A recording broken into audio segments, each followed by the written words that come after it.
Hello students, now let's solve PYQs of area under the curves.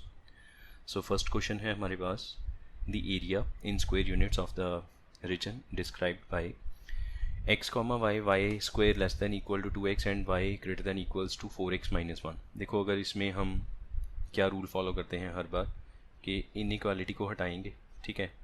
y square is equals to 2x and दूसरी equation है y is equals to 4x minus 1. अच्छा, अब ये क्या है? y square is equal to 2x, this is a right handed parabola और ये एक लीनियर इक्वेशन है जो लाइन को रिप्रेजेंट करती है, ठीक है. अब ये दोनों कहाँ पे कट करेंगे, उसके लिए हमें पॉइंट ऑफ इंटरसेक्शन चाहिए होगा दोनों का. तो क्यों ना हम ऐसा करें कि इसमें से x की वैल्यू फाइंड आउट करें. y square by 2 is equals to x, इसको ले जाओ सेकेंड इक्वेशन में.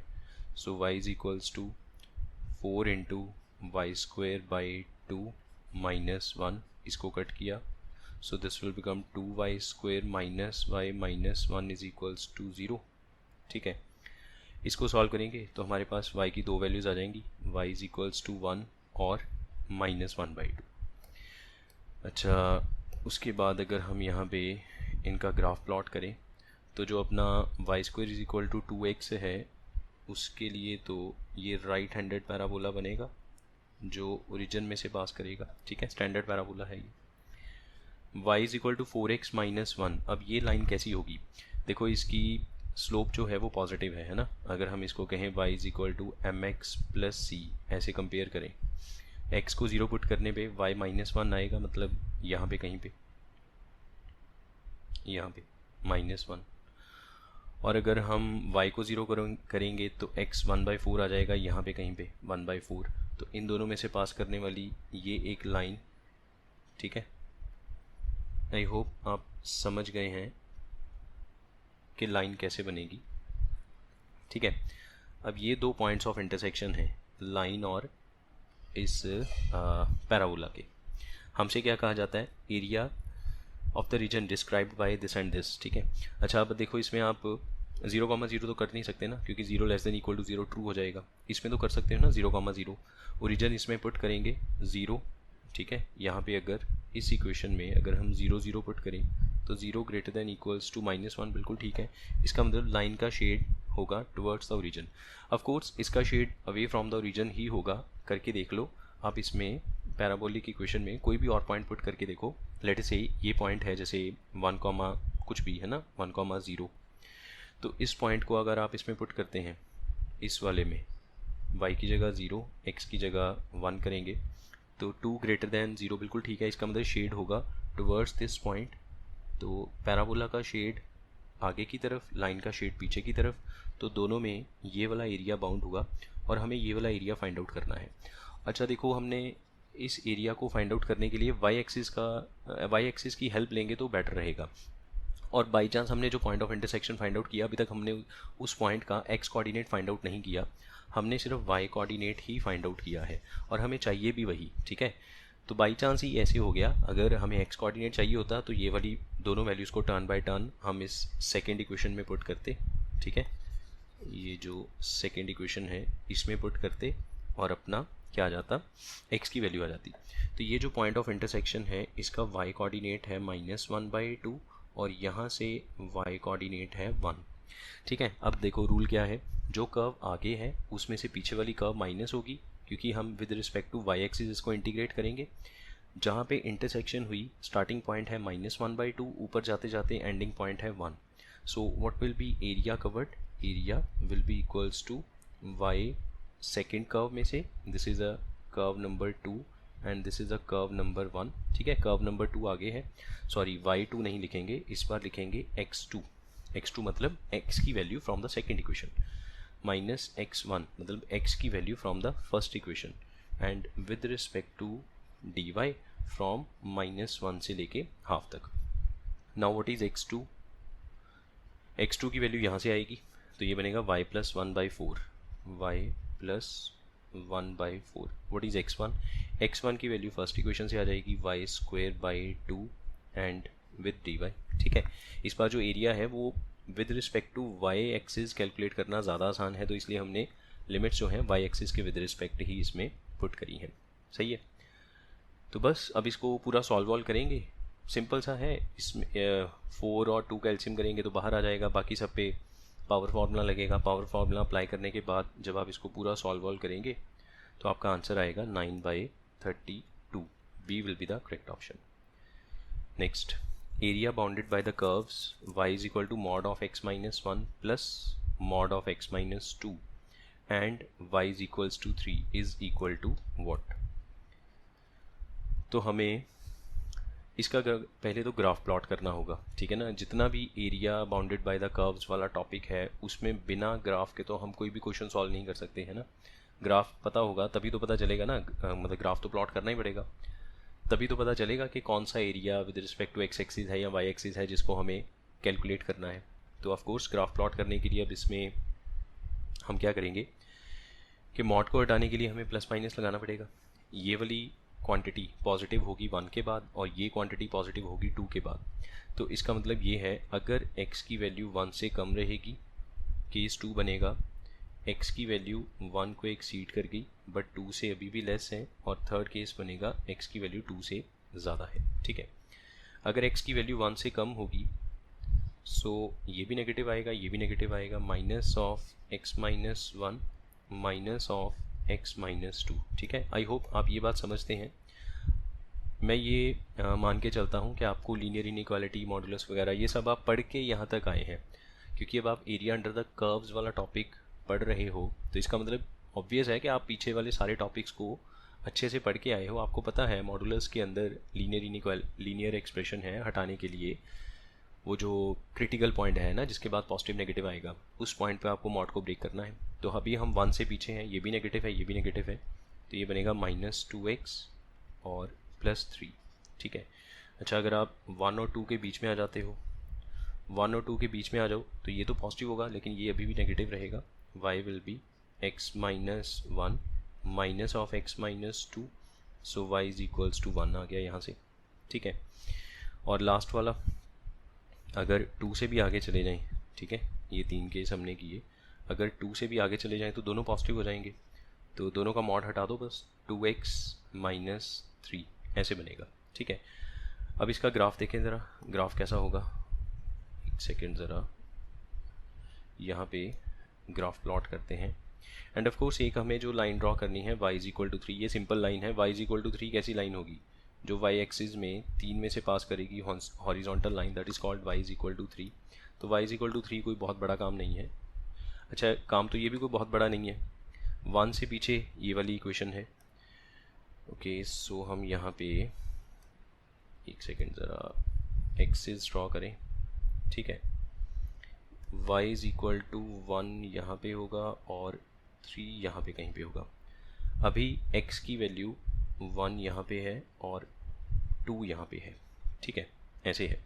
अच्छा देखो, जब x 1 और 2 के बीच में है तो आउटपुट 1 पे है।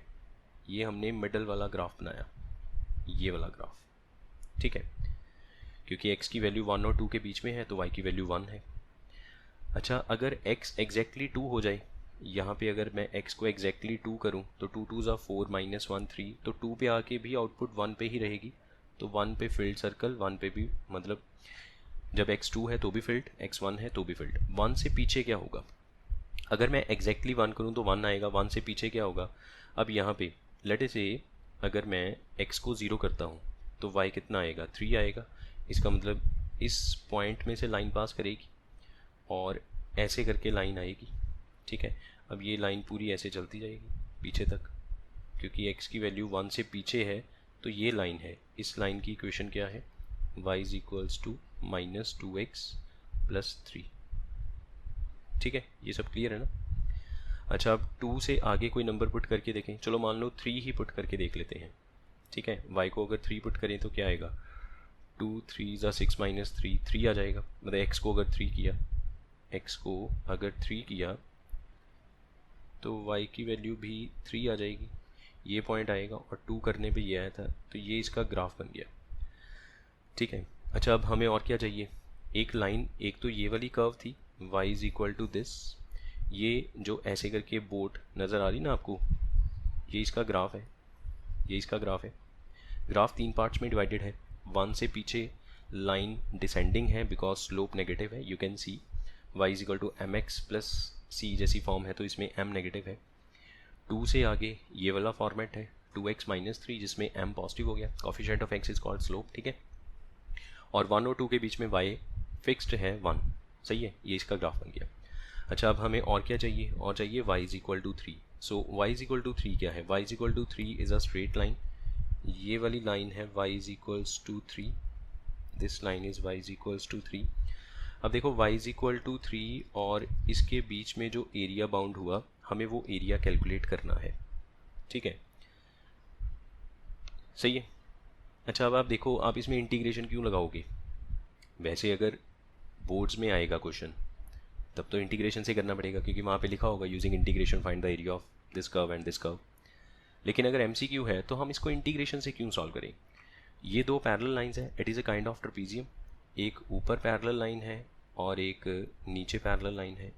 इस लाइन की लेंथ कितनी है, 1 यूनिट, क्योंकि ये 1 से शुरू हुई 2 पे ख़त्म हो गई। इस लाइन की लेंथ कितनी है, ये देखो, यहाँ पे ये ओरिजिन है 0 और यहाँ पे है 3, है ना, तो ये जो लेंथ है 3, so this line is of length 3 units, और ये इसकी हाइट हो गई, हाइट ऑफ ट्रेपीजियम। तो ये आपने अगर कैलकुलेट करना है ये वाला पोर्शन लाइन का, तो ये देखो, ये 1 से लेके 3 तक है, so this is of 2 units. So what is area of trapezium, half into sum of parallel sides into height, तो ये कट गया, 3 + 1 4 इज़ द आंसर। हम इंटीग्रेशन से इसको सॉल्व करने का पंगा क्यों लें जब हमारे पास सिंपल स्ट्रक्चर नज़र आ रही है। देखो, जब भी आप एरिया अंडर द कर्व्स का क्वेश्चन MCQ में सॉल्व करेंगे, अगर आपको बीच में कोई triangle, rectangle, square, rhombus, trapezium ऐसा बनता नज़र आए, तो आप लेंथ इनटू ब्रेड्थ या साइड स्क्वायर करके, है ना, जो भी अप्रोप्रिएट जो शेप बनेगी, जो भी उसका फॉर्मूला होगा, आप वो फार्मूला अप्लाई करके, ठीक है, उसको सॉल्व कर सकते हैं। तो बजाय कि आप इंटीग्रेशन के सॉल्व करें, आप ऐसे भी कर लेंगे। MCQ में तो हमें सिर्फ आंसर तक पहुंचना है, सीधी सी बात है जो, ठीक है जी। Next, f real to real is a twice differentiable function, 2 बार डिफरेंशिएट किया जा सकता है, such that f of x plus Y is equals to F x into F Y, F of x plus Y F x into F Y for all X Y belongs to real. F dash 0 given है 4a, ठीक है, और f satisfy करता है f double dash x minus 3 times a f dash x minus f x is equal to 0, a कोई भी positive quantity है, सही है। तो area of region x comma y का modulus 0 less than equal to y less than equal to f of ax comma 0 less than equal to x less than equal to 2 is what, ठीक है। अच्छा, आप देखो, इसमें जब कभी भी आपको फंक्शन की डेफिनेशन ऐसी गिवन हो, f of x plus Y is equals to F x into F y, तो इस केस में हम f को लेट करते हैं, एफ एक्स को लेट करते हैं a raise to the power x करके, ठीक है। हम हमेशा x को ये एफ एक्स को ये मान लेते हैं, बिकॉज होता क्या है कि अगर आप, ऐसा कौन सा फंक्शन है जिसमें हम आर्ग्यूमेंट प्लस में पुट करें और अलग अलग करके मल्टीप्लाई भी हो जाए। अगर हम कहें a raise to power x plus y can be written as a raise to power x into a raise to power y, तो ये बिल्कुल सही है ना। तो जब कभी भी फंक्शन का आर्ग्यूमेंट प्लस फॉर्म में है और फंक्शन स्प्लिट होके प्रोडक्ट में आ जाता है, तो उस केस में हम फंक्शन को लेट करते हैं e raise to power x, some constant raise to the power variable, ठीक है। अब देखो, ये अगर मेरा एफ एक्स प्लस वाई है तो ये एफ एक्स हो गया, ये एफ वाई हो गया, तो ये वाली जो इक्वेशन है ये इसको सेटिस्फाई करती है, क्लियर है। अब इसको हम आगे सॉल्व कर लेते हैं। तो हमने फंक्शन को ये मान लिया। अब अगर मैं फंक्शन का डेरिवेटिव करूँ यहाँ से f dash x, so that is a raise to power x into l n a. अच्छा, एफ डैश एक्स में अगर मैं 0 पुट करूँगा तो 4a आएगा, x को अगर 0 कर दिया, f dash 0 a raise to power 0 1 ln a that is equals to 4a, ठीक है। अब ln को हटाने के लिए क्या लिखेंगे, a is equal to e raise to the power 4a। अच्छा, a हमारा वाला कांस्टेंट है तो इसको गिवन a के साथ कंपेयर मत कर लेना। तो अगर मैं a की जगह यहाँ पे k लिख दूँगा, ठीक है ना, तो ज़्यादा बेटर रहेगा, क्योंकि ऐसा ना हो कि अपना a जो हमने a लेट किया वो कोई भी कांस्टेंट है जो बेस में रखा जाता है एक्सपोनेंशियल फंक्शन के। जो 4a गिवन है वो क्वेश्चन वाला a है जो हमारे a से अलग है, ठीक है ना। उसने ये थोड़ी कहा कि a वाला बेस है फंक्शन में, ठीक है, वो तो बेस तो हमने बनाना है। हम कहें b raise to power x, c raise to power x, a raise to power x, k raise to power x, मतलब ऐसा फॉर्मेट होता है इस इक्वेशन में। तो आप कोई भी कांस्टेंट ले सकते हैं। अब एक a उसने गिवन उसने दे दिया स्टेटमेंट में, और हम भी अपना बेस वही वाला a अगर मान लें तो कन्फ्यूजन नहीं हो जाएगी। तो हम अपना बेस चेंज कर देते हैं, हमने k मान लिया तो k की वैल्यू ये बन गई। तो आपका fx क्या बनेगा, fx is equal to e raise to the power 4ax, ये बन गया हमारा fx, ठीक है। अब हमारे पास ये एक इक्वेशन गिवन है, ये वाली equation f double dash x वाली। अब डबल डेरिवेटिव करें इसका, तो पहले f डैश एक्स करें, f dash x will be e raise to power x का सेम इंटू 4a। अब f डबल डैश एक्स करते हैं, f double dash x 4a as it is e raise to power x का same into power का 4a, ठीक है। तो ये बन गया आपका 16a square e raise to power 4x, ठीक है। इसको मैं हटा देता हूँ, अभी इसकी कोई ज़रूरत नहीं है। अब हमें क्या गिवन है, according to condition f of double dash x 3a f dash x minus f x is equal to 0। What is f double dash x, ये रहा 16a square e raise to power 4ax, 3a into ये बनेगा 4a into e raise to power 4ax। What is f x, e raise to power 4ax is equal to 0। E raise to power 4ax सभी में से common निकल सकता है, और E raise to power something is always positive quantity, ठीक है। तो आप ई रेज टू पावर 4ax के साथ डिवाइड कर सकते हो, ठीक है। You can not divide with a zero quantity, but you can divide with non negative quantity, sorry non zero quantity, non zero. तो E raise to power something is always non zero, तो हमने ई raise to power 4x से divide किया, you will get 16a square minus ये कितना बना 12a square. अच्छा 4a square रह गया total, 4a square minus 1 is 0, so a की वैल्यू प्लस माइनस 1/2, लेकिन a जो है वो पॉजिटिव है, तो a की वैल्यू सिर्फ 1/2 फिक्स हो गई, ठीक है। a की वैल्यू अगर 1/2 इसमें पुट कर दें तो अपना fx आ जाएगा।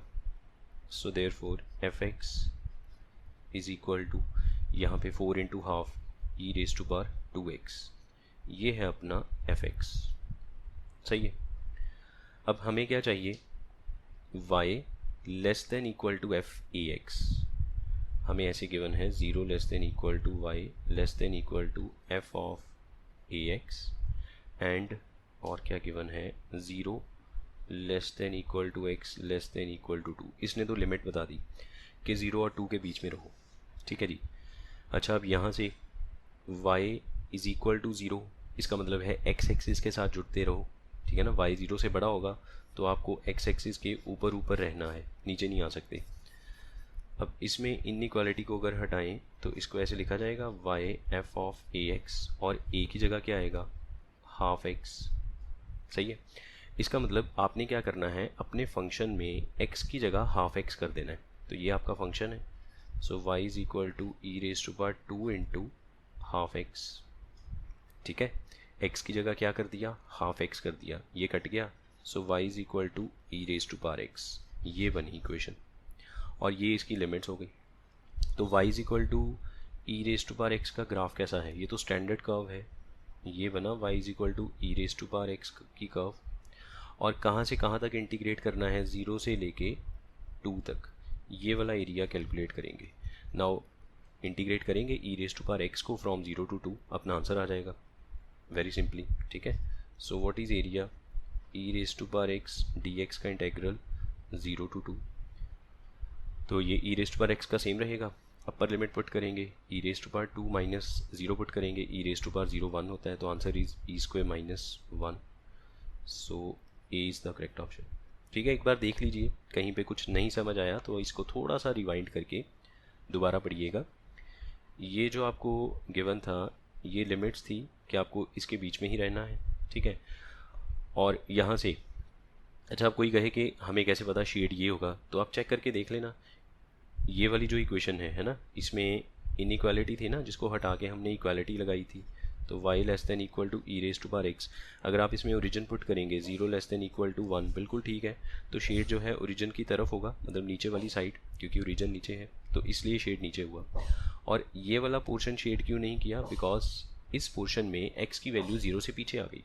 हमें जो x चाहिए वो 0 और 2 के बीच वाला चाहिए था, इसलिए हमने आगे वाला शेड किया, ठीक है। Next, area of the region enclosed by x square plus 3y square is equal to 18 in the first quadrant below the line y is equal to x। अब ये क्या है, x square plus 3y square is equal to 18। This is a ellipse. अच्छा, लिखा भी हुआ है ये एलिप्स है। इसको अगर मैं स्टैंडर्ड फॉर्मेट में कन्वर्ट करना चाहूँ तो क्या करेंगे, divide by 18 on both sides, ताकि यहाँ पे 1 आ जाए। तो ये बनेगा x square by 18 plus y square by 6 is equal to 1, ठीक है। अब इसमें x के नीचे वाला नंबर बड़ा है तो ये हॉरिजॉन्टल एलिप्स बनेगा, मतलब इसका मेजर एक्सिस x एक्सिस होगा, ठीक है। तो हमने यहाँ पे एक एलिप्स ड्रॉ किया, समथिंग लाइक दिस। ये हो गया स्टैंडर्ड एलिप्स, इसका जो सेंटर है वो 0 0 है, ठीक है। अच्छा, उसके बाद y is equal to x क्या है, y is equal to x एक स्ट्रेट लाइन है जो ओरिजिन में से पास करती है और 45 डिग्री का एंगल बनाएगी, तो ये y is equal to x हो गया। हमें कौन सा एरिया चाहिए, below the line y is equal to x in the first quadrant, this is x axis, ठीक है। हमें ये वाला एरिया फाइंड आउट करना है, क्लियर है। अच्छा, अब इस एरिया को ध्यान से देखो, तो ये वाला एरिया मैं आपको यहाँ पे ना लिमिट्स लगा के बताता हूँ। देखो, यहाँ तक जो एरिया है वो लाइन के अंडर है, ये वाला।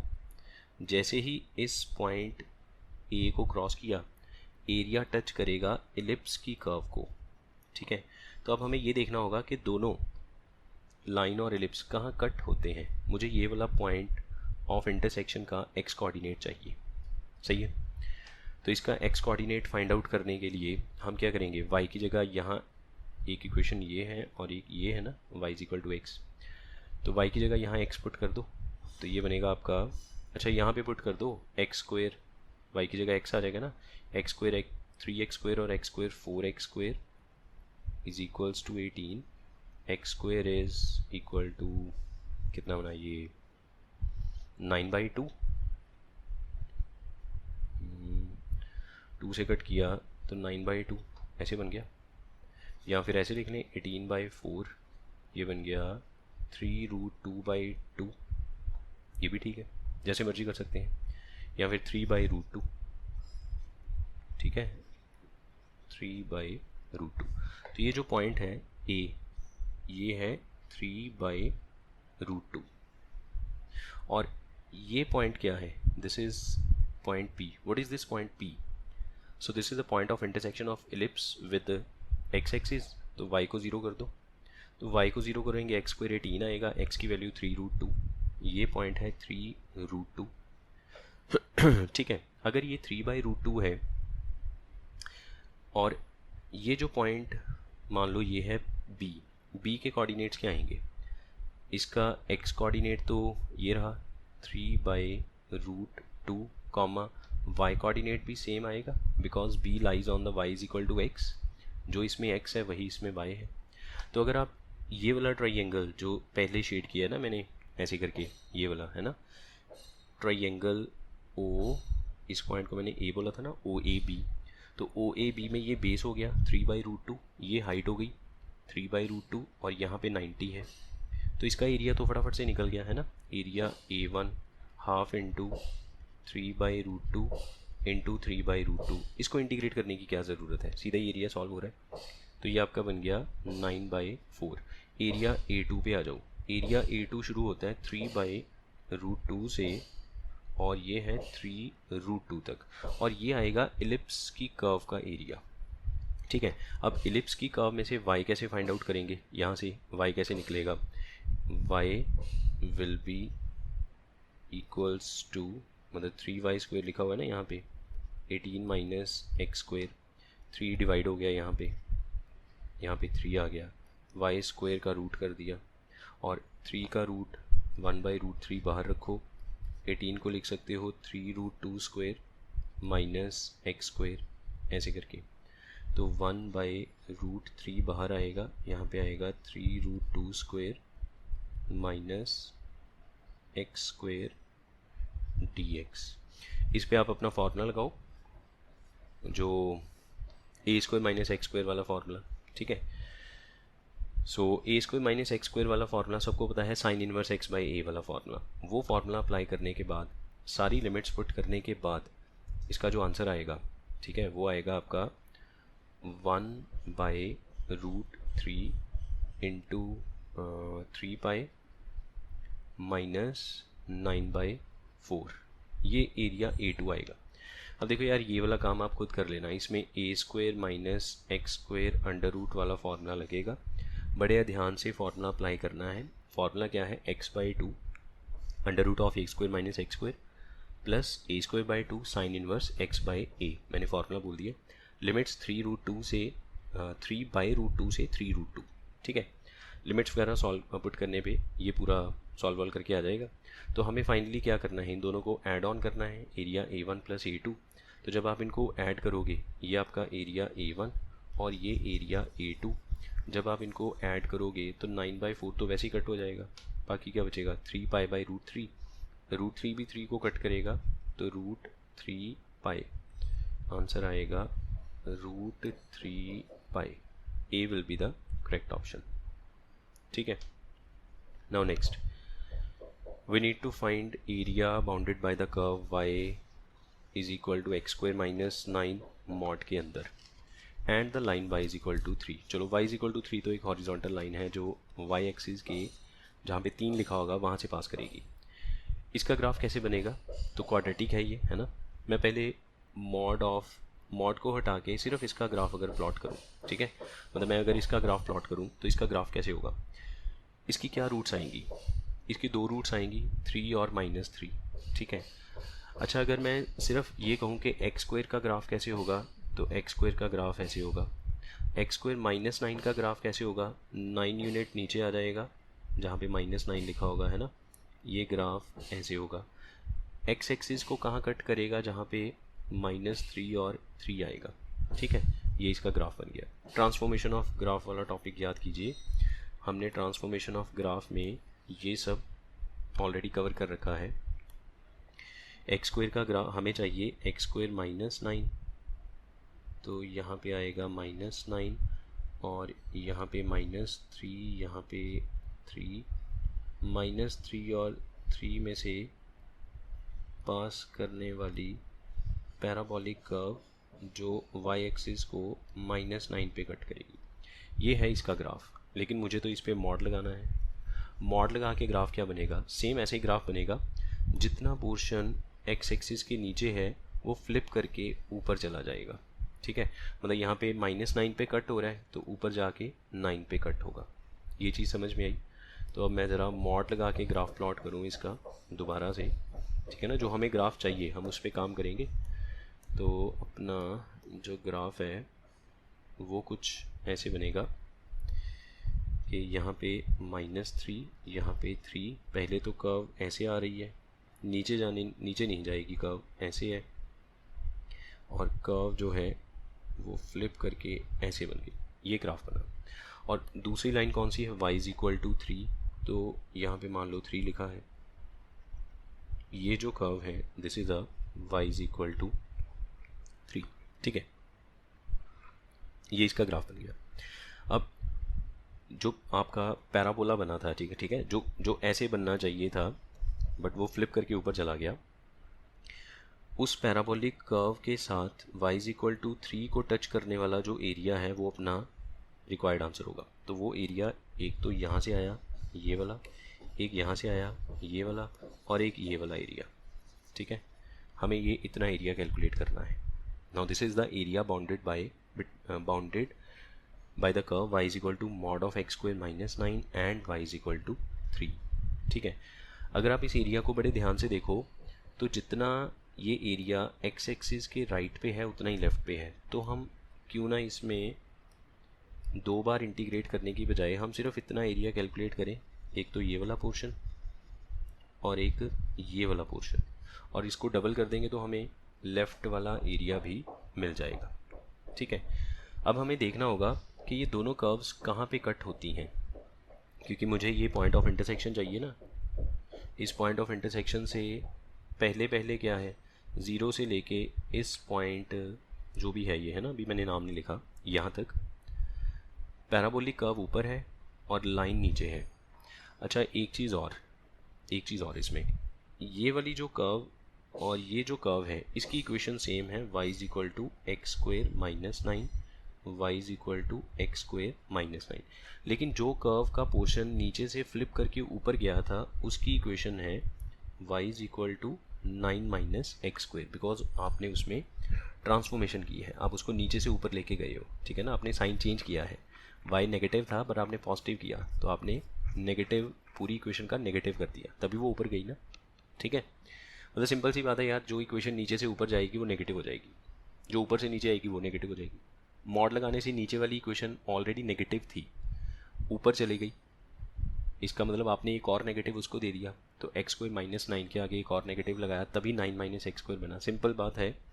ठीक है, ये मान लो आपको पैराबोला है, इसकी कोई भी इक्वेशन है A x square plus B x plus C, मान लो ये इसकी इक्वेशन है।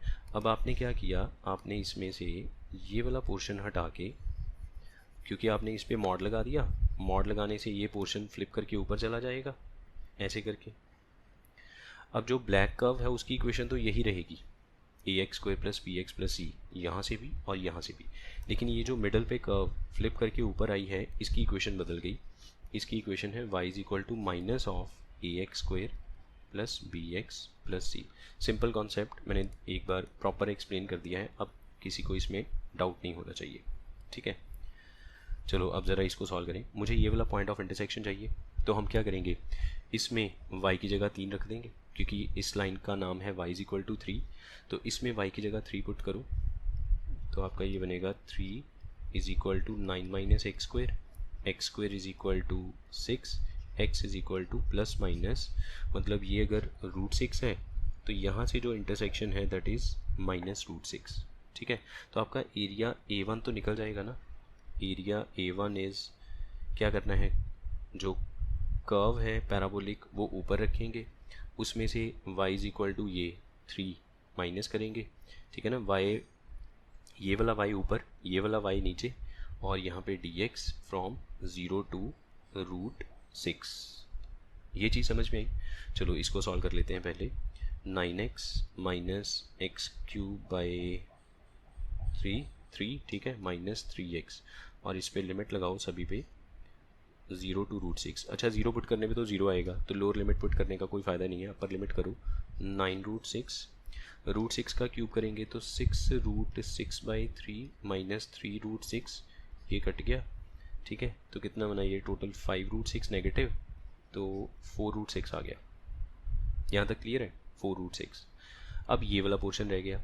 अब इस पोर्शन को ध्यान से देखो, इस पोर्शन में अब फिर से क्या करना पड़ेगा आपको, थोड़ी सी मेहनत और करनी पड़ेगी, क्योंकि इस पोर्शन में अगर मैं ये वाला जो छोटा सा पोर्शन है ना, इसको मैं आपको हाईलाइट करके दिखाऊं तो ये ऐसे बना हुआ पोर्शन है, ऐसे करके, और यहाँ से लाइन है y इज इक्वल टू 3, थोड़ा जूम करके दिखाया मैंने। ठीक है, ये जो पॉइंट ऑफ इंटरसेक्शन है ये वाला जो 3 पे है, अच्छा अब देखो 3 से आगे ये वाला पॉइंट ऑफ इंटरसेक्शन और ये पीछे वाला पॉइंट ऑफ इंटरसेक्शन, ये तो मुझे पता है √6 है।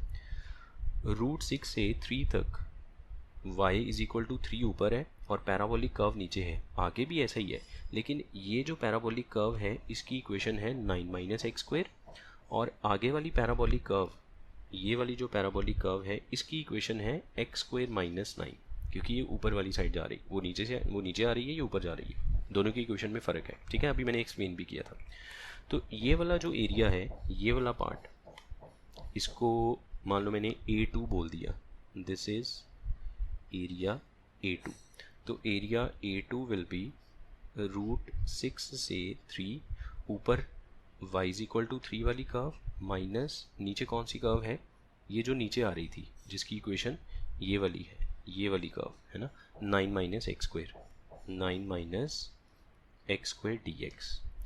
तो 3 में से ये निकल गया, अच्छा ये 6 हो जाएगा, तो ये आएगा -6x, और ये x square x cube by 3, limits are from √6 से 3 ऐसे करके, ठीक है। इसमें लिमिट्स लगाओ, 3 का क्यूब करेंगे 27 बाई 3 तो 9 बचा, माइनस √6 पुट करेंगे तो 6 बाई 3, इसको कट किया तो 2√6, माइनस 3 पुट करो 18 माइनस 6√6, 9 में से 18 माइनस 9, ठीक है, ये √6 पॉजिटिव हो जाएगा, 6√6 उसमें से 2√6 निकलेगा तो 4√6। अब मेरा रह गया है सिर्फ ये वाला पोर्शन, ये वाला पोर्शन, ठीक है। अच्छा अब ये वाला पॉइंट ऑफ इंटरसेक्शन क्या है, अब ये कैसे फाइंड आउट करेंगे।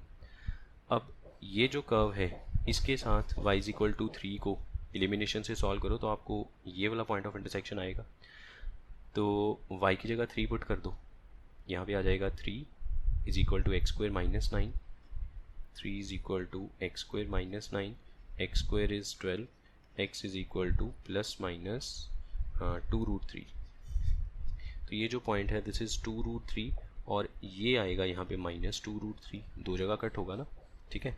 तो ये जो पॉइंट है दिस इज़ 2√3। तो अब हमें क्या करना है, y इज इक्वल टू 3 ऊपर रखना है और ये वाली कर्व नीचे रखनी है। सो ये इसको नाम दे दिया एरिया A3।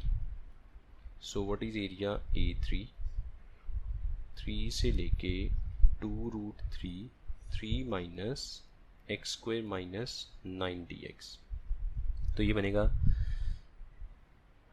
6x और minus x cube by 3, limits are from 3 से 2√3,